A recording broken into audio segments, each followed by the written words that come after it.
हिमाचल प्रदेश में बिजली मैं जिम्मेदारी से कह रहा हूं, उत्तराखंड से भी महंगी है इंडस्ट्री में, हरियाणा से भी महंगी है। क्रिया है वो टेंडर नहीं लगा सके आप, उसके कारण डिले हुआ काम। आज अभी टेंडर लगे हैं, इसलिए ये सामान दीजिए। आपने तो लोगों को कह दिया बिजली के मीटर भी आपने लाओ, सिंगल फेज के भी आपने ले आओ, 3 फेज के भी आपने ले आओ।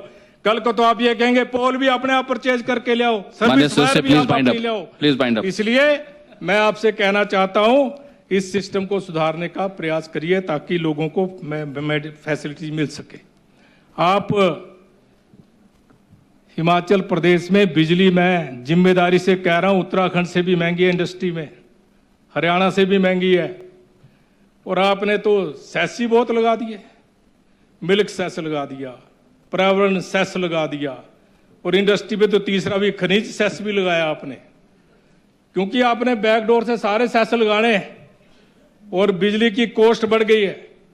आम आदमी परेशान है। आज 10 पैसे मिल्क सेस, 10 पैसे इन्वायरमेंट सेस, 10 पैसे खनिज सेस। इसलिए इंडस्ट्री हिमाचल प्रदेश से मैं जिम्मेदारी से कह रहा हूं पलायन कर रही है, जो आपने नीति बनाई है। आज जिसने शेड बनाया था, फैक्ट्री लगी थी, उसकी भी 118 की परमिशन चाहिए।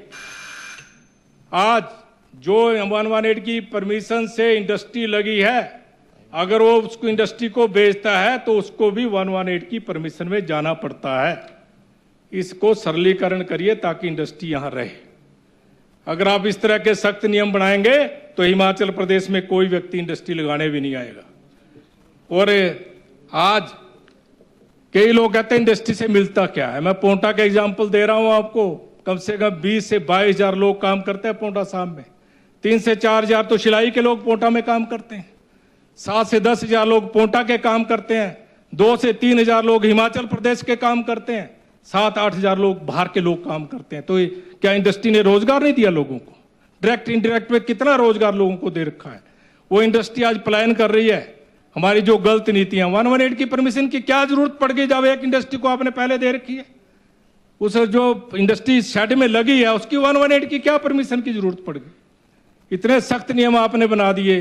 आपकी गलत नीतियों की वजह से आज इंडस्ट्री हिमाचल प्रदेश से पलायन कर रही है। इसलिए मैं आपसे कहना चाहता हूं कि आप लोग इसमें ध्यान दीजिए। आप स्पोर्ट्स की बड़ी बड़ी बातें कर रहे हो।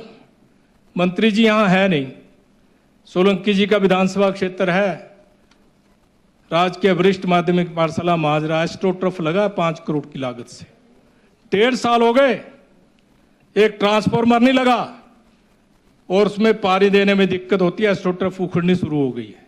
कितनी बार कहा ट्रांसफार्मर लगा सके तुमने। आप कहते कि हम बड़ी भारी स्पोर्ट्स को प्रमोट कर रहे हो। केंद्र सरकार का धन्यवाद करना चाहिए, उन्होंने एस्ट्रोटर्फ लगा कर दी। और आपका धन्यवाद किस साल से करें कि 1.5 साल में आप ट्रांसफार्मर नहीं लगा सके वहां पर। वो जो मोटरें चल नहीं रही हैं, दूसरा जो हमने कनेक्शन दे रखा है।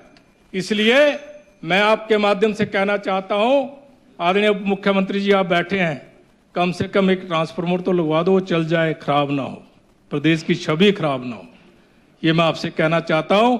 और जो नाव घाट से सिंहपुरा बगानी का ब्रिज बना है, बहुत बेइज्जती हिमाचल प्रदेश सरकार की हो रही है।